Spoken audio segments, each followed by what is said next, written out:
valittiin EPS Phuketin sen takia, kun mä halusin lomailla ja käydä vähän kouluun samalla, niin nyt ne pystyy yhdistämään tää. Ollaan opittu tää aika paljon uusia drinkkejä ja pleeraamaan, kaataa ilman mittaa. Ja pleeraaminen kaikkea siistiä, mitä täällä tehdään.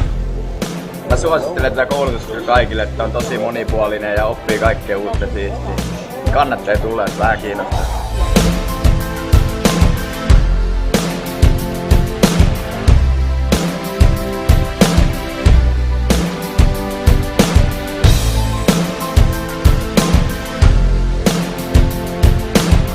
Me ollaan opittu kaikkea siistiä täällä. Me ollaan opittu free pouring, seikka drinksuja, 50 drinksua ulkoa jo.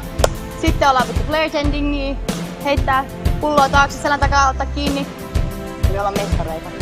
Meillä on ollut tosi siistiä vapaa-ajalla. Me ollaan käyty partyboatilla, me ollaan hengautu Porkalla Beachillä.